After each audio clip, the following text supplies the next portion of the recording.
coffee. Let me introduce the first speaker.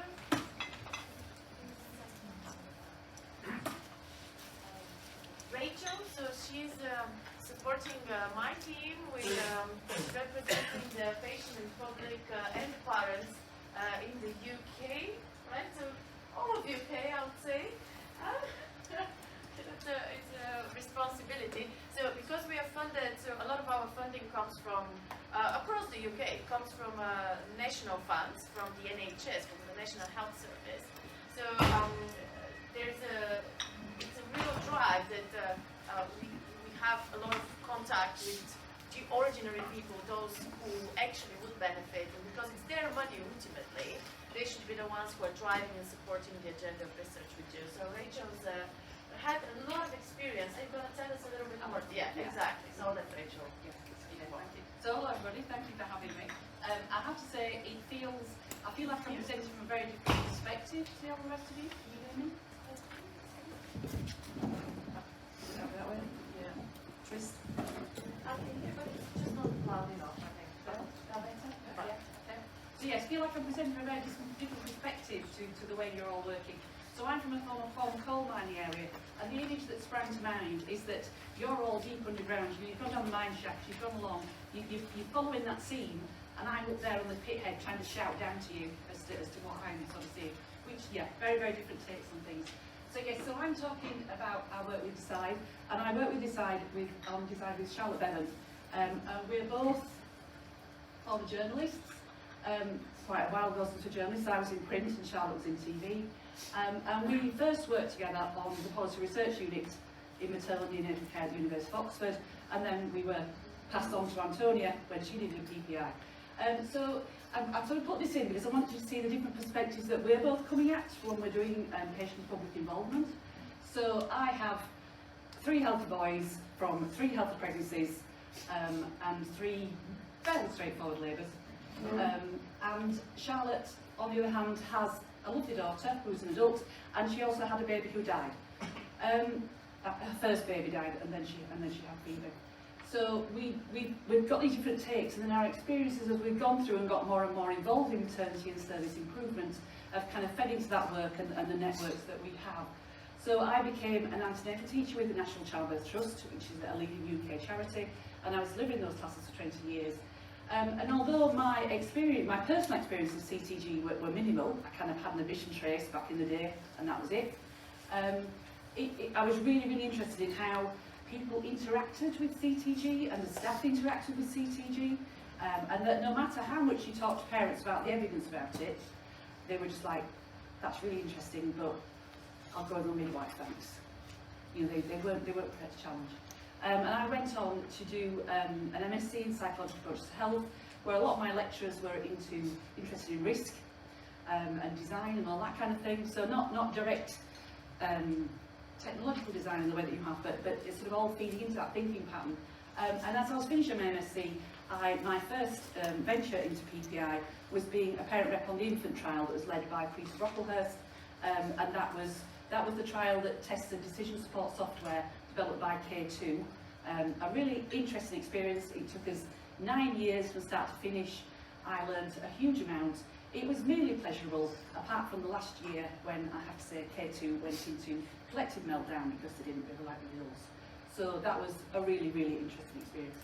And as I say, Charlotte, she went to work for SANS, the Stillbirth and Neonatal Death Society, and she's been involved with lots of other things from SANS, including Embrace and the National Child Mortality Database. So, and she's still working for SANS as well. So she's very involved with those networks and picking up what people are thinking and feeling when they have the experience of having lost a baby.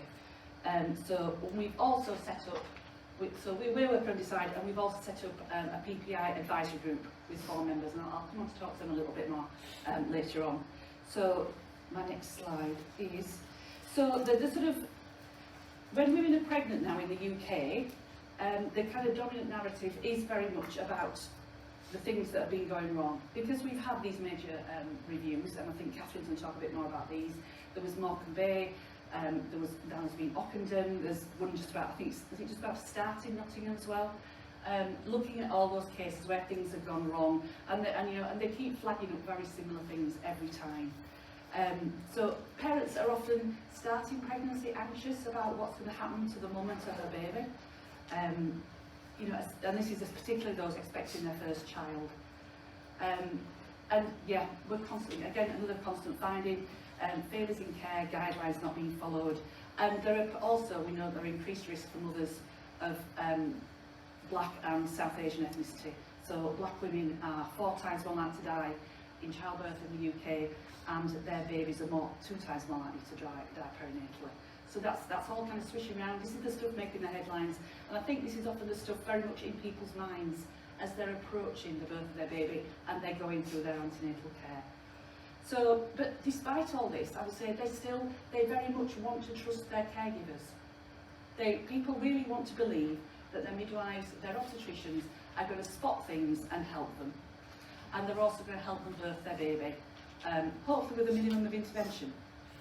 And you might think, well, that's not necessarily going to balance up very well, but that's what people believe as they go into things. And as I said, in an antenatal course, those things that are run for 20 years, people will discuss all these issues very happily, but then they'll come back to a class reunion and they'll say, how did things go? Did it go the way you wanted? You know, are you feeling well? Are you sleeping? Are you in pain?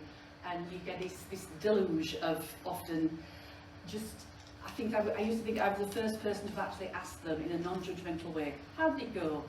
And you got a lot of, basically. People feeling a bit let down, a bit upset, a bit neglected, not listened to. These things are coming out all the time. They don't want to argue in labour. They really don't want to have to argue in labour. And basically I agree with them. I don't think it's a good time to be having to up in your head when really you need to be thinking with your pelvis. But it's still, they just want to know that things are being sorted. They want to know that things are smooth. And I say they don't want to have those arguments. And what they really want is a system that cares for them and recognises their individuality. This is what they're saying to us time after time after time. But then, and then when they've had their baby, so even though they've not been prepared to challenge or question in the antenatal period, then they have their baby and they start to reflect on things, and you start to be able to tease out more and more things from them. So and the next few quotes, all I did was just say on a couple of Facebook groups that I'm part of, CTG monitoring, I'm going to talk about it. There's lots I could say, but you've all had a baby more recently than me. What do you want to say? And these are the things that are coming out. It's really easy, actually, to pick up these things. I don't think it's the same across the rest of Europe, but certainly in the UK. And we have to be honest and say, some people find CTG really reassuring. It really helps. You know, it puts their mind at rest, especially if they've maybe had quite a high-risk pregnancy and they've had lots of worries. It helps enormously. You can just see from those quotes. They're not people who felt neglected. They're people who felt that, you know, they were important, that they were listened to, that they were helped, that they and their baby are safe because of CTG. So that we can never ignore that some people find it really helpful. There's always these little quirks, like some people find it helpful, but they say things like, it was really helpful, but do we have to have the sound on all the time? And when you say, well, you can ask people to turn it off, they go, really? So it's often really tiny things that actually reassure parents that people often don't think to ask them. But then there are people who start to they raise concerns, and again you can see from these the sort of things that they start to flag up. So some of them are big anxieties, some of them are little anxieties, and some of the things they start to flag up are actually what I think of as system concerns. So they focus on the CTG, but that's a system-wide error, especially that training thing, which again keeps coming up in these reviews. And it sometimes seems like CTG is a bit like, again, back to the coal mining thing, the canary in the coal mine. You know, when the canary falls over, you know there's a dangerous gas. So, you know, when the CTG is not working, when it's not performing for people, what else is happening in that system that's stopping it from working? What are all the human factors that are coming into play? And then we also get some people, they're reflecting on their births, and they're really frustrated. And they carry that frustration with them for years, and they'll quite often throw it at anybody who asks them for years to come, because they just felt they were put through something unnecessary with a system that didn't really work, and certainly didn't work for them, even if it works for other people. It wasn't responsive to their needs at all, and it was getting in the way of them birthing their baby. And that's what we constantly come back to.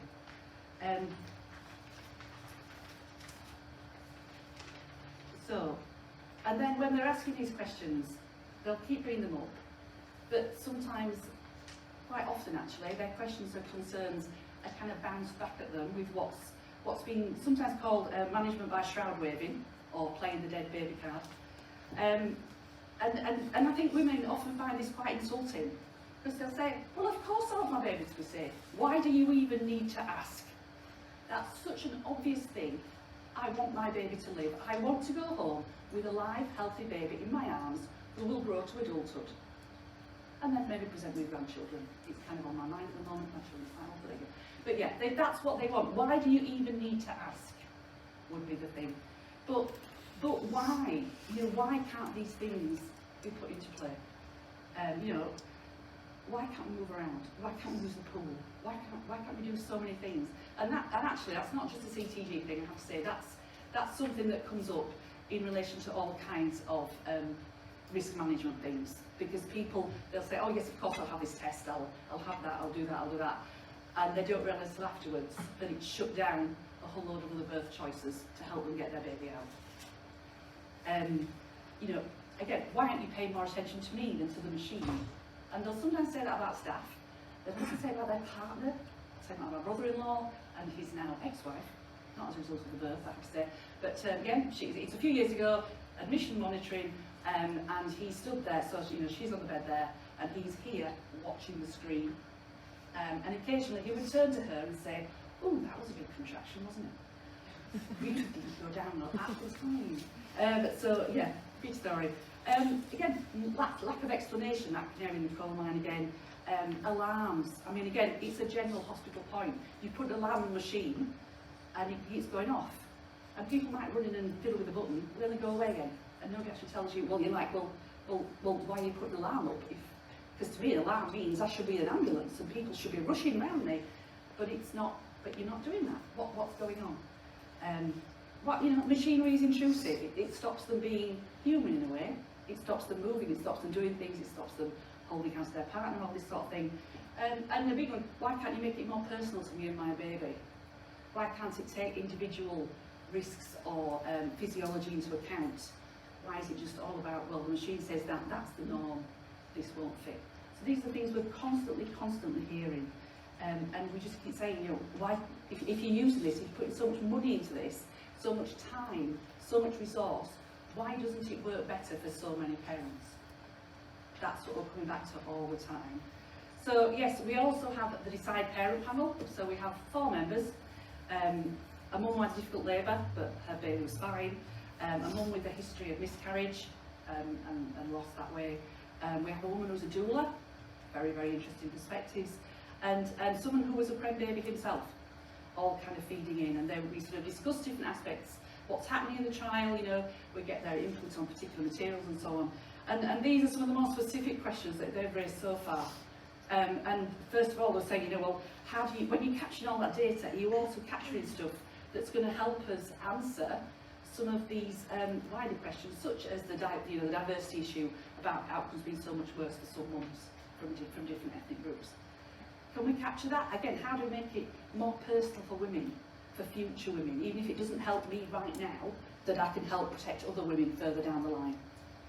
And also, this is a big one again, this is something our doula in particular noticed, and she said, how can monitoring capture women's feelings about their labour? And that works both ways. So sometimes it's women saying, this doesn't feel right. Something just doesn't feel right. But the machine says everything's fine. And everybody trusts the machine rather than the mum. And on the other hand, it's sometimes people say, ooh, the machine, ooh, the trace, it's not great. But actually, the mum's saying, actually, especially if she's well supported, I have to say, she's going, but I can get my baby out. I'm really confident that this isn't far away and I can get my baby out.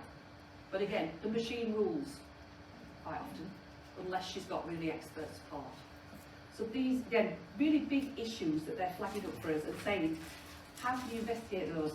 So fortunately, we started to think about this question of, how do we record women's feelings in labour. And then we found that the ABC collaboration in Cambridge, fortunately, had already started on this. So they flagged up these questions. Thank you, Antonio, who found them for us. And we're going to discuss these some more with our PPA group, because our big issue is, you know, how do we, they're saying, how do we capture women's feelings? How do we feed that into the decision-making process? But what does that look like, and how do we make it measurable and meaningful? And then again, how do we use that to improve care and outcomes? So I also do some sort of voluntary work in maternity service improvement. In the UK, we have what are called maternity voices partnerships, which are multidisciplinary groups, where, you know, they look at outcomes for their trust and look at how, you know, get the voices together to think about how they can be improved. And again, so sometimes it's not just saying, well, we've got a fantastic research result here, but then you have to think, yeah, but then how do we implement that? So I was really interested when you were discussing maybe the return of the admission trace yesterday, and thinking, oh right, so in MVP, what would we have to talk about if that came in? Well, one of the things we have to talk about would be, well, what's the impact on freestanding midwifery units?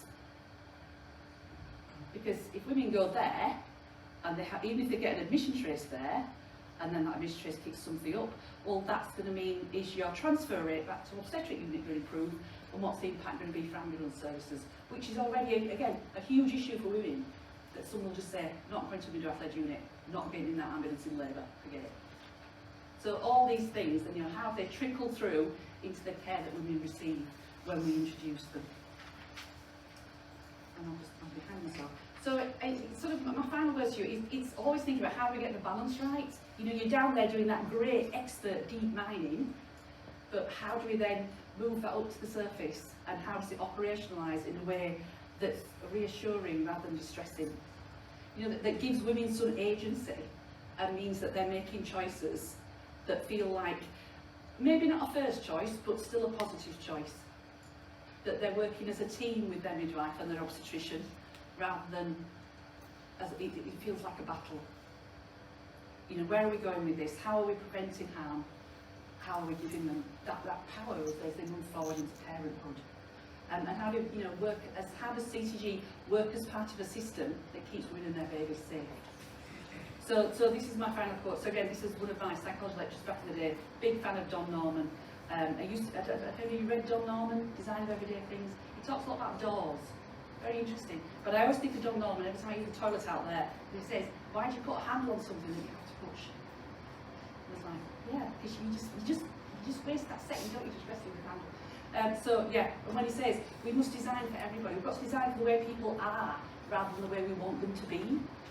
You can do a bit of the way we want them to be, but quite often again, when I hear doctors talking about, and sometimes midwives, sorry, I'm not having a go at you, when they're talking about monitoring systems, they're talking about the way things should be, rather than what parents flag up as the way things actually are. When parents are tired, staff are tired, staff are overwhelmed, what's the system that's operating when people are operating at less than their optimum? And one of our PPI members, her baby was born brain damaged. He died when he was 18 months old, I think. And she talks about his birth being a perfect storm, when there just one little thing after another little thing after another little thing that went wrong, and he was born in that way. I mean, yes, CTG was a problem, but it was only part of the problem. It wouldn't have solved the other issues. So yeah, how do we build that system? How do we keep moving forward?